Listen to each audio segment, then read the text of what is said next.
যে মক্কি সূরাতে আল্লাহ তাআলা সাধারণভাবে তিন বিষয়ে আলোচনা করেছেন। মৌলিকভাবে যত মক্কি সূরা আছে সেখানে বিধিবিধান পাওয়া যায় না, বিধিবিধানের আলোচনা থাকে না। সাধারণত সেখানে তাওহীদের আলোচনা, একত্ববাদ। দুই নম্বর হলো রিসালাত, আল্লাহ নবী মুহাম্মদ সাল্লাল্লাহু আলাইহি ওয়াসাল্লামের কাছে আল্লাহ বিভিন্ন ওহী পাঠিয়েছেন, তিনি আল্লাহ নবী, এই বিষয় আলোচনা। এবং তিন নম্বর হলো আখিরাত, পরকাল বিষয়। তাওহীদ, রিসালাত, আখিরাত, মক্কি সূরাগুলোতে আল্লাহ তাআলা এগুলো আলোচনা করেছেন। আর মাদানী সূরাগুলোতে আল্লাহ তাআলা বিভিন্ন বিধিবিধান সেগুলো আলোচনা করেছেন। এটা একটা মক্কি সূরা। এই সূরার নাম হলো শুরা। শুরা আর বাগেরহাট কাছে জোর শুরা আছে না, তবে শুরা জোর শেষ শুরা না। এই শুরা মানে পরামর্শ, শুরা মানে পরামর্শ। এটা আমাদের বুঝে আসলো যে পরামর্শের গুরুত্ব কত বেশি ইসলামে। ইসলামের পরামর্শের গুরুত্ব কত বেশি যে এই নামে একটা সূরায় আল্লাহ তাআলা নাযিল করেছেন। এবং যারা পরামর্শ ক্রমে কাজ করে আল্লাহ পাক তাদের প্রশংসা করেছেন। নামাজ আর যাকাতের কথা বলেছেন, ওর মাঝখানে আল্লাহ পাক পরামর্শের কথা বলেছেন। তাহলে নামাজ আর যাকাত যেমন গুরুত্বপূর্ণ, ইসলামের পরামর্শ করা এটাও গুরুত্বপূর্ণ। এটাও কি আল্লাহ তাআলা বলছেন, এখানে বলবেন ওয়া আমরুহুম শুরা বাইনাহুম, এবং তারা তাদের কার্যাবলীগুলো পরস্পর পরামর্শের ভিত্তিতে করে। আল্লাহ পাক মুসলিমের মধ্যে বলেছেন ওয়াশাবিরহুম ফিল আমরি, আপনি যে কোনো বিষয়ে পরামর্শ করেন। ফাইদা আযামতা ফাতাওয়াক্কাল আলাল্লাহ, পরামর্শ করার পরে যেটা আপনার সিদ্ধান্ত হবে ওইটার ব্যাপারে আল্লাহর উপরে ভরসা করেন, ওইটা পর্যন্ত ধারণ করেন। ইন্নাল্লাহা ইউহিব্বুল মুতাওয়াক্কিলিন, নিশ্চয় আল্লাহ তাআলা ভরসাকারীদেরকে ভালোবাসেন। আল্লাহ তাআলা রাসূলকেও পরামর্শ করতে আদেশ করেছেন। এই জন্য আমরা দেখি নবীজির জীবনে নবী সব বিষয়ে পরামর্শ করতেন, সাহাবীদের দিকে মশওয়ারা করতেন। মশওয়ারার ভিত্তিতে কাজ করলে সেখানে লজ্জিত হতে হয় না। কি হতে হয় না? লজ্জিত হতে হয় না। এবং আল্লাহ তাআলার পক্ষ থেকে ওই কাজের মধ্যে বরকত থাকে। নিজের মতো যা চাই তাই করলাম, বরকত নষ্ট হয়ে যায়। আর যখন পরামর্শের ভিত্তিতে করা হয় তখন আল্লাহ তাআলা ওই কাজের মধ্যে বরকত নাযিল করেন। এইটা শিক্ষা দেওয়ার জন্য আল্লাহ সুবহানাহু ওয়া তাআলা ফেরেশতাদের মাধ্যমে ওনাদের কাছে পরামর্শ করেছেন। মানুষ সৃষ্টি করার আগে আল্লাহ তাআলাকে পরামর্শ করার কোনো দরকার আছে? নাই। কিন্তু কেন করলেন? আমাদেরকে শিক্ষা দেওয়া। রাসূলুল্লাহ সাল্লাল্লাহু আলাইহি ওয়াসাল্লাম সব বিষয়ে পরামর্শ করতেন। যত জিহাদের ময়দান, যত সমস্ত কাজ পরামর্শ করছে। এমনকি সাহাবীদেরকেও বলেছেন তোমরা পরামর্শ করে কাজ করো। নবীর সাহাবী মুআয ইবনে জাবাল, সাহাবীর নাম, ওনাকে ইয়ামানের গভর্নর রূপে পাঠাচ্ছেন। পাঠানোর সময় কিছু নসিহত করলেন। তার মধ্যে একটা নসিহত ছিল তুমি তোমার কাজগুলো পরামর্শের ভিত্তিতে আচরণ করো। এই জন্য ভাই আমরা আমাদের সমস্ত কাজে কি করা, পরামর্শ, বিশেষ করে যৌথ কাজ, বিশেষ করে কোন কাজ, যৌথ কাজ, সেখানে পরামর্শের ভিত্তিতে কাজ করলে আল্লাহ তাআলা বরকত থাকবে, ক্ষতি থেকে বাঁচা যাবে। ছোট্ট একটা ঘটনা শোনাই। বদরের যুদ্ধ হলো, তখন বদরের যুদ্ধ হলো, 70 জন কাফের বন্দী হলো। কতজন? 70 জন কাফের বন্দী হলো। 70 জন কাফের নিহত হলো, 70 জন কাফের বন্দী হলো। ওদের মুসলমানরা একটা ধারণাও করেনি এত বিপুল একটা বিজয় আমার দান করবে। মাত্র 313 জন, তারা 1000 মোকাবেলা বিজয় শুধু না, তাদের 70 জনকে বন্দী করে নিয়ে চলে আসছে। কেমন বন্দী করছে? নবীর আপন চাচা, নাম হলো আব্বাস। এই বদরের যুদ্ধে মুসলমানদের হাতে বন্দী হন, কাফেরদের সাথে উনি আসছিলেন। উনি ভিতরে ভিতরে মুসলমান ছিলেন, কিন্তু বাহিরে উনি মুসলমান ছিলেন। উনি বন্দী হন। সব সাহাবীরা লক্ষ্য করলেন যে আব্বাস রাদিয়াল্লাহু তাআলাকে বন্দী করে নিয়ে আসছেন যেই সাহাবী, তার নাম হলো আবু ইয়াসা। সে সাহাবীর নাম আবু ইয়াসা। দেখতে একবারে লিকলিকে, গায়ে তেমন শক্তি নাই, একেবারে চিন্তা কি দুর্বল। আর আব্বাস রাদিয়াল্লাহু তাআলা বিশাল সুঠাম দেহের অধিকারী, অনেক উঁচু লম্বা। সবাই আশ্চর্য হয়ে গেছে, এরকম সুঠাম দেহের একটা ব্যক্তিকে এই দুর্বল চিন্তা আবু ইয়াসা কেমন বন্দী করে নিয়ে আসে? সবাই আশ্চর্য হয়ে গেছে। সবাই জিজ্ঞাসা করতেছে, তুমি কিভাবে বন্দী করলে? উনি বলতেছেন, আমি যখন বন্দী করবো তাকে, হঠাৎ দেখি এক ব্যক্তি, তাকে আমি পূর্বে কখনো দেখি নাই, সে এসে ওকে বাধার কাছে আমার সাহায্য করবে। আমার কিছুক্ষণ পরে সে গায়েব হয়ে গেল। আমি তাদের আগেও কখনো দেখি নাই, পরেও কখনো দেখি।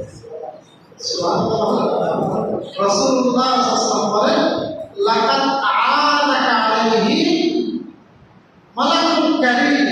তোমাকে এই আব্বাসকে বন্দী করার ক্ষেত্রে আল্লাহ একজন সম্মানিত ফেরেশতা সাহায্য করেছে। বদরের যুদ্ধে মুসলমানদেরকে ফেরেশতা সাহায্য করেছিল। এইভাবে কুদরতিভাবে 70 জনকে বন্দী করে আনা হলো। এবার নবীজি পরামর্শ করলেন, এদের সাথে কি করা যায়। ওমর ফারুক রাদিয়াল্লাহু তাআলা খুব শক্ত মেজাজ। উনি বললেন, ওরা হুজুর আমাদেরকে সারা জীবন কষ্ট দিয়েছে, আমাদের মাতৃভূমি ছেড়ে আমাদেরকে চলে আসতে হয়েছে, সুতরাং এদেরকে সারা যায়, এদের প্রত্যেককে কতল করা হোক আমার রায়। শুধু কতল করলেই হবে না, প্রত্যেকের আত্মীয়কে কতল করবে। আলীর চাচাতো ভাই, আলীর ভাই যারা আসছে ওদের তোর হাতে দিয়ে দেন, আমার ভাইকে আমার হাতে দিয়ে দেন। বুঝলি ভাই? ওমর ফারুক কতলের মশলা দিলেন। আবু বকর সিদ্দিক বললেন, ইয়া রাসূলুল্লাহ, আমার মত হলো এদেরকে হত্যা করা যাবে, বরং কি করেন, এদের মধ্য থেকে যারা শিক্ষিত, আমাদের অশিক্ষিত যারা সন্তান আছে, এদেরকে তারা আরবি শিখায়। 10 জনকে কি শিখায়? আরবি শিখায়। যাদের টাকা পয়সা আছে তারা টাকা পয়সা করে সামর্থ্য করে, কেউ 1000, 2000, 4000 দিরহাম, এইগুলো দিয়ে তারা মুক্তি নিয়ে নেবে। রাসূলুল্লাহ সাল্লাল্লাহু আলাইহি ওয়াসাল্লাম বললেন, আবু বকর রহমানকে লক্ষ্য করে, আবু বকর তোমার মেজাজ হযরত ইব্রাহিম আলাইহিস সালাম। কারণ আর ওমর যেমন ওমর, তোমার মেজাজ হলো হযরত মুসা আলাইহিস সালাম। কারণ মুসা আলাইহিস সালাম তো রাগী ছিল, খুব শক্ত ছিল। তো মুসা আলাইহিস সালাম যখন খুব শক্ত, তুমিও একটু শক্ত। আর আবু বকর হলো কাদের মতো, ইব্রাহিম আলাইহিস সালাম। হাত বদলে রক্তে বুয়ে দেগা। প্রত্যেক ফুলে আলাদা আলাদা ঘ্রাণ আর রং আছে। সব ফুলের রং একরকম না, সব ফুলের ঘ্রাণ একরকম না। আল্লাহ নবীরা কোন কোন নবী খুব নরম, আবার কোন কোন নবীও কি খুব গরম। নরম নবী আছে, গরম নবী আছে। তা এরপরে রাসূলুল্লাহ সাল্লাল্লাহু আলাইহি ওয়াসাল্লাম আবু বকরের মশওয়ারা মোতাবেক ফয়সালা দিলেন, এদেরকে মুক্তিপণ নিয়ে ছেড়ে দেওয়া। মুক্তিপণে কি দেওয়া হবে? কিন্তু আল্লাহ তাআলা একটা বলতেছিল যে এদেরকে সাহাবীরা সিদ্ধান্ত নিয়ে কতল করে দেওয়া। কিন্তু সাহাবায়ে পরামর্শের ভিত্তিতে সিদ্ধান্ত নিলে এদেরকে কতল করা হবে না। পরের দিন সকালবেলা এগুলো সব আবাহিত মাহফিলে আসতে হবে। পরের দিন সকালবেলা দেখে আবু বকর কাঁদতেছে, নবীজিও কাঁদতেছে, ওমর আসছে। ওমর এসে দেখে আবু বকর কাঁদে, ওমর কাঁদে। এখন ওমর জিজ্ঞাসা করতে চাবো, ভাই কাঁদবে কি হয়েছে, কাঁদার কারণ? কারণ কারণ থাকলে বলো, যদি যৌক্তিক কারণ হয় আমিও কাটবো, আর যদি কোনো কারণ না থাকে তাও কাটবো, যেহেতু তুমি কাটছো। এরকম ভাবা। এবার রাসূলুল্লাহ সাল্লাল্লাহু আলাইহি ওয়াসাল্লাম বলেন, দেখো ওমর, আমরা যে গতকালকে সিদ্ধান্তটা নিয়েছি এইটা আল্লাহ তাআলার পছন্দ হয়। আল্লাহ তাআলার ইচ্ছা ছিল ওদেরকে হত্যা করা, যেহেতু ওরা মুসলমানদেরকে বছরের উপরে বছর খুব নির্মম নির্যাতন করেছে। যেহেতু আমরা পরামর্শের ভিত্তিতে সিদ্ধান্ত নিয়েছি, আল্লাহ পাক আশা করে গাছ দেখতেছ, গাছ পর্যন্ত চলে আসছিল, কিন্তু পরামর্শের কারণে আল্লাহ সুবহানাহু ওয়া তাআলা ওই আযাব আবার উঠাইছে। আযাব ভিতরে নিয়েছে, উঠাইছে। পরামর্শের কারণে, গ্রহণ করার কারণে আল্লাহ সুবহানাহু ওয়া তাআলা আযাব উঠাই নিয়েছে।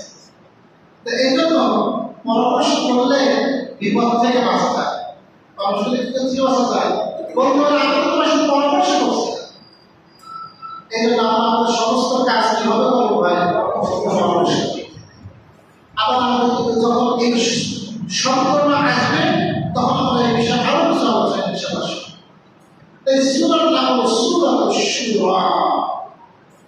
বিসমিল্লাহির রহমানির রহিম। হামিম আইন সিন কাফ। কোরআনের বিভিন্ন সূরার শুরুতে এরকম কিছু শব্দ আছে, এইগুলোকে বলা হয় হুরুফে মুকাত্তাআ। কি বলে? হুরুফে মুকাত্তাআ। এই শব্দগুলোর প্রকৃত অর্থ একমাত্র আল্লাহ তাআলাই জানেন। কে জানেন? এটা আল্লাহ তাআলা ছাড়া আরো কেউ সঠিকভাবে অন্যত্র কেউ একটু বলতে পারে, কিন্তু নিশ্চিত এগুলোর অর্থ কে জানেন? আল্লাহ তাআলা। এটা আল্লাহ তাআলা একটা ভেদ রেখে দিয়েছে, যাতে করে যে ব্যক্তি তুমি সে চোখ বন্ধ করে বলবে আমার নবী যেভাবে বলেছেন সেভাবে আমি বিশ্বাস করি আল্লাহর পক্ষ থেকে নাযিল, আল্লাহ তাআলা আমাদের অর্থ জানাননি, আমি জানানোর প্রয়োজন অনুভব করি। আর যাদের অন্তরের মধ্যে গর্বতা আছে সে বলবে কি হইল না হইল, সে চিন্তা অস্থির হয়ে যাবে।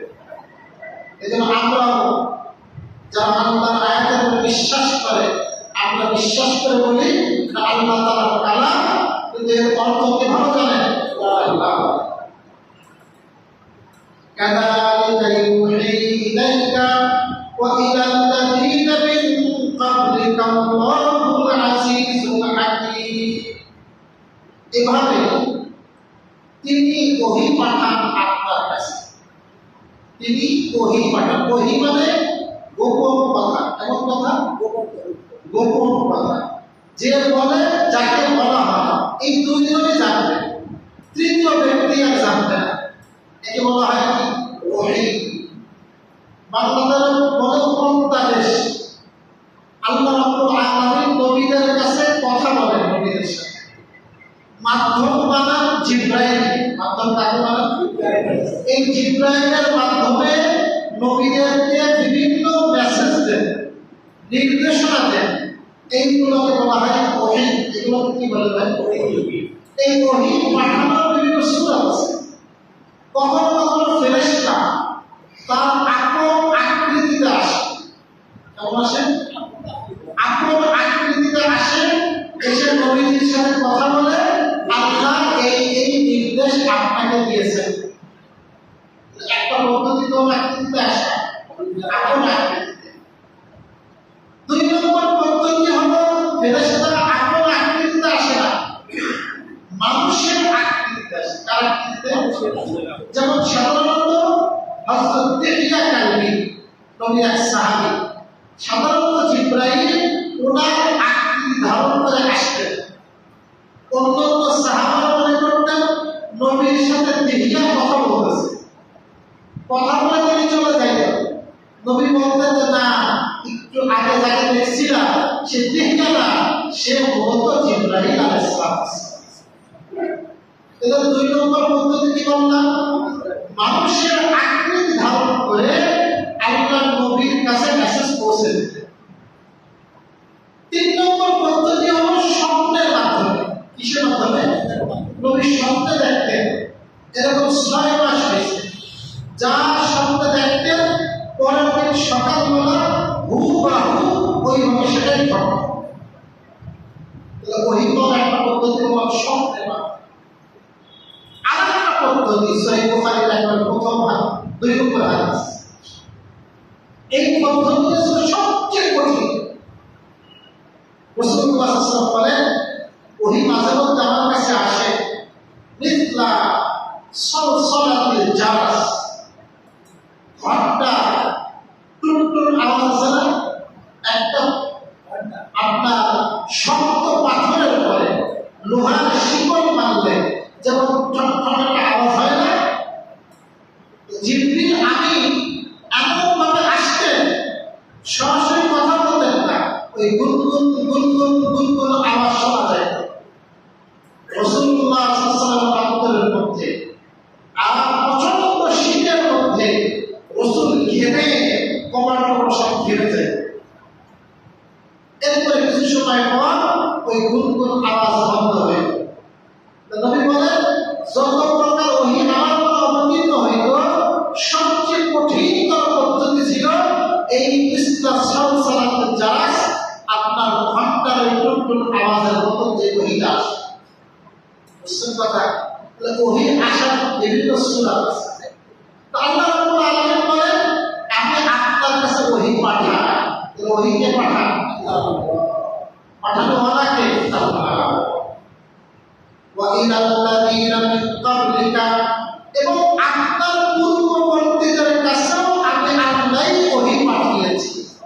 আপনার কাছে পাঠিয়েছি, আপনার পূর্ববর্তীদের। কে পাঠায়? আল্লাহ। আল্লাহ বলেছেন আমি আল্লাহ। আমার দুইটা গুণ নাম আল আজিজ, আমি হলাম পরাক্রমশালী, আল হাকীম, প্রজ্ঞাময়। এটা কি? আল্লাহ পাকের প্রজ্ঞাময়। আল্লাহ পাকের প্রত্যেকটা কাজের হিকমত আছে। প্রত্যেকটা কাজের কি আছে? হিকমত মানে নিগুড় রহস্য আছে। আমরা অনেক সময় মনে করি কি আল্লাহকে চাই, আল্লাহ মেরে দেন, কোনো কারণে হয়তো সেটা দোয়া কবুল হয় না। আমরা অস্থির হয়ে যাই, আমরা খুব পেশাব হয়ে যাই। কিন্তু আল্লাহ বলেন, আমি আল্লাহ তো হাকীম, তোমাকে দিলাম না, এর মধ্যে একটা কারণ আছে, তুমি এর কারণ বুঝতেছো না, আমি আল্লাহ জানি। যেইটা তোমাকে দিই নাই ওইটার মধ্যেই তোমার কল্যাণ আছে। আপনার কল্পনাও ছিল না আপনি অসুস্থ হবেন, আপনি অসুস্থ হয়ে গেলেন, আপনি মনটা বড় খারাপ, অসুস্থ হয়ে গেলেন। আল্লাহ তো না, তুই এত প্রেশার কেন? আমি আল্লাহ তো হাকিম, তোকে অসুস্থ করার মধ্যেও আমার রহস্য আছে। আমার কি আছে ভাই? আমার রহস্য আছে। তুমি যাচ্ছি আল্লাহ আমাদের এই জায়গাটা এরকম একটা যদি বাড়ি হতো, খুব কান্নাকাটি করছেন, খুব চাইছেন, কিন্তু আল্লাহ আপনাকে দেয়নি। আল্লাহ বলেন তুই মন খারাপ করিস না, আমি যে তোমাকে দিলাম না, তুমি মন খারাপ করো না। আমি আল্লাহ হাকিম, এই না দেওয়ার মধ্যে আমার একটা রহস্য আছে, এর মধ্যেই তোমার কল্যাণ আছে, এর মধ্যেই তোমার কি আছে? কল্যাণ আছে। আল্লাহ রাব্বুল আলামিন এই জন্য বলেন আমি আল্লাহ প্রত্যেকটা কাজ হাকিম, প্রত্যেকটা কাজ কি হাকিম।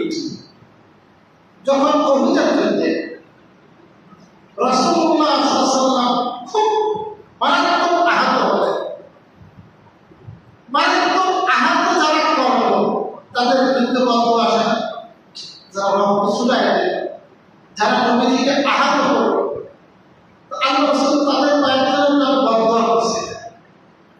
আল্লাহ তাআলা বদদোয়া করলো না, আল্লাহ তুমি কি করো না, পরবর্তীতে তুমি বদদোয়া করতে নিষেধ করে গেল আল্লাহ।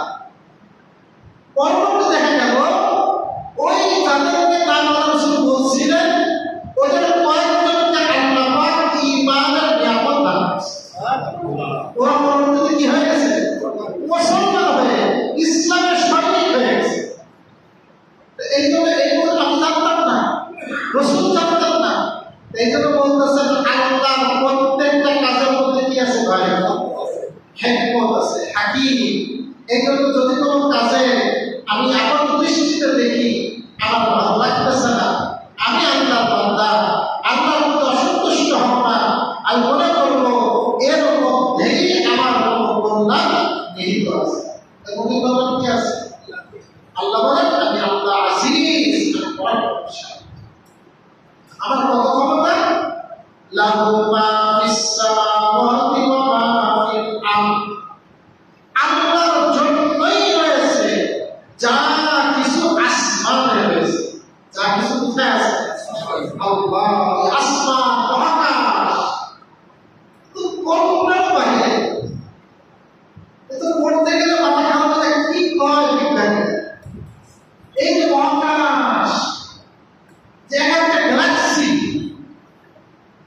এক একটা গ্যালাক্সির মধ্যে কোটি কোটি বিলিয়ন বিলিয়ন নক্ষত্র, এক একটা গ্যালাক্সির মধ্যে বিলিয়ন বিলিয়ন নক্ষত্র, নক্ষত্র শেষ বিলিয়ন বিলিয়ন নক্ষত্র এক একটা গ্যালাক্সির মধ্যে আছে। আর এরকম গ্যালাক্সির সঙ্গে 10-12টা, মানে এত সংখ্যা ট্রিলিয়ন, এরকম বলায় প্রকাশ করা বিজ্ঞানীরা শিক্ষার্থীরা মানে কত পরিমাণ গ্যালাক্সি এই মহাকাশে আছে। কত পরিমাণ গ্যালাক্সি আছে বিজ্ঞানীরা জানে।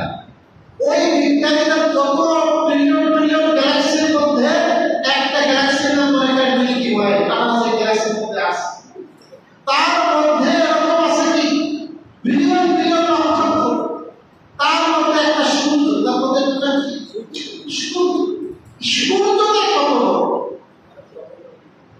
এই সূর্যটা যদি এত বড় হয়, যা আল্লাহ পাকের সৃষ্টির মধ্যে বলতে গেলে কিছুই না।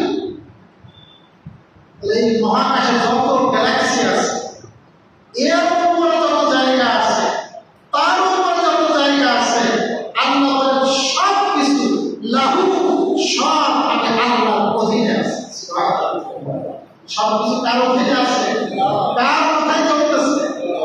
এই যে গ্যালাক্সি একটার সাথে একটা সংঘর্ষ হয়, আল্লাহ এত দূরে রাখছে আল্লাহ একটা গ্যালাক্সি, যে এক গ্যালাক্সি থেকে আরেক গ্যালাক্সিতে একটা আলো আসতে লক্ষ লক্ষ বছর সময় লাগে। শুধু আলো আসতে এত দূরে। সূর্য থেকে পৃথিবীতে আলো আসতে কি বেশি সময় লাগে? 8 মিনিট না? 8 মিনিট অল্প সময় লাগে। তাহলে পৃথিবী থেকে তো আপনার সূর্য থেকে পৃথিবীতে কাছে, কিন্তু আল্লাহ রাব্বুল আলামিন যে গ্যালাক্সি গুলো বানাইছে, কি বানাইছেন যে একটা থেকে আরেকটা সম্পর্ক সুযোগ নেয়।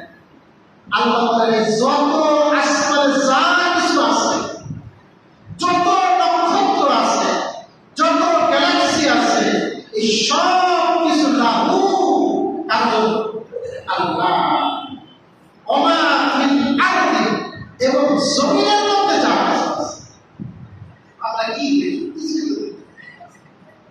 সমুদ্রের তলদেশে কি আছে? সব কিছু আল্লাহর অধীনে আছে। বহুল আলিম, তিনি মহান, আসীম, তিনি বিশাল বড়। আল্লাহ রাব্বুল আলামিন বলেন আমি আল্লাহ এত মহান, আমি এত বড়, গোটা আসমানের জমিনের মধ্যে যা কিছু আছে সব আমার অধীনে আছে।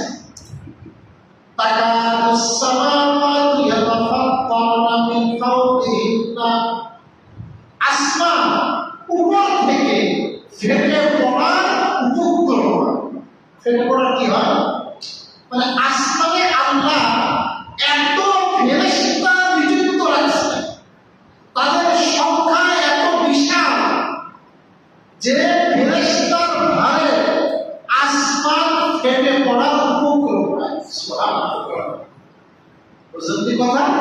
আল্লাহর এই বিশাল আসমান শুধু না, এই আসমানে আল্লাহ পাক ফেরেশতা দিয়ে সাজায় আছে। এক বিঘাত পরিমাণ জায়গা নাই যেখানে আল্লাহ পাকের কোনো না কোনো ফেরেশতা হয় তার সিজদা কিংবা রুকুতে কিংবা কিয়াম অবস্থায় আল্লাহর ইবাদতে নিয়োজিত না। সুবহানাল্লাহ। আল্লাহ বলেন ইয়াতাফাত্তারনা মিন ফাওকিহিন্না ওয়াল মালাইকাতু ইউসাব্বিহুনা বিহামদি রাব্বিহিম, এবং ফেরেশতা তাদের রবের প্রশংসার সাথে তাসবিহ পাঠ করে। কিসের সাথে তাসবিহ পাঠ করে? প্রশংসার সাথে তাসবিহ পাঠ হলো সুবহানাল্লাহি ওয়া বিহামদিহি। সুবহানাল্লাহি মানে আল্লাহ পাকের সুবহানাল্লাহ মানে দোষ ত্রুটি থেকে মুক্ত ঘোষণা করে, আবার তার হামদ এটা উচ্চারণ। এটা রাসূল আমাদেরকে শিক্ষা দিয়েছেন সুবহানাল্লাহি ওয়া বিহামদিহি। ওয়া ইস্তাগফিরুনা লিমান ফিল আরদ, এবং তারা এই গোটা জমিনে যারা আছে তাদের জন্য আল্লাহ তাআলার কাছে মাগফিরাত চান। কি কেমন হবে? আলা ইন্নাল্লাহা হুয়াল গফুরুর রহিম। আলা জেনে রাখো, ইন্নাল্লাহা নিশ্চয় আল্লাহ হুয়াল গফুর, তিনি ক্ষমাশীল। তিনি কি? ক্ষমাশীল। যত অপরাধ হোক তুমি আল্লাহর কাছে মাফ চাও। তুমি আল্লাহর কাছে কি চাও? আমরা কিন্তু রমজানের পরে সবচেয়ে দামি মুহূর্তের মধ্যে এখন আছে জিলহজ মাসে 1 থেকে 10 তারিখ। এটা যে কত দামি মূল্যবান সময়, বর্তমান আমাদের কাছে অবহেলিত হয়ে গেছে। অথচ আল্লাহ সুবহানাহু ওয়া তাআলা এই 1 থেকে 10 তারিখ বড় দামি করছে। 1 থেকে 10 তারিখের মধ্যে সব ইবাদত আছে, হজ আছে, রোজা আছে, সাদকা আছে, কুরবানি আছে, সব ইবাদত আল্লাহ করতে রাখছে। আল্লাহ বলেন আমার কাছে ক্ষমা চাও, আমি আল্লাহ ক্ষমা করে দিব। আর রহিম, আমি আল্লাহ অত্যন্ত দয়ালু। আল্লাহ কি? আমি আল্লাহ দয়ালু। আল্লাহ তাআলা এখানে আমাদেরকে জানালেন গোটা আসমানে আল্লাহর ফেরেশতা তার তাসবিহ রত আছে। সুতরাং আমরা যদি তার তাসবিহ পাঠ না করি আল্লাহর ক্ষতি হবে। আমি ক্ষতিগ্রস্ত হব। এই জন্য আমি যেন ক্ষতিগ্রস্ত না হই, আল্লাহ সেই দিকে আমাকে উৎসাহিত করেছেন। আল্লাহ তাআলা আমাদের সকলকে তার বেশি বেশি তাসবিহ পাঠ করার তৌফিক দান করুন। আমিন।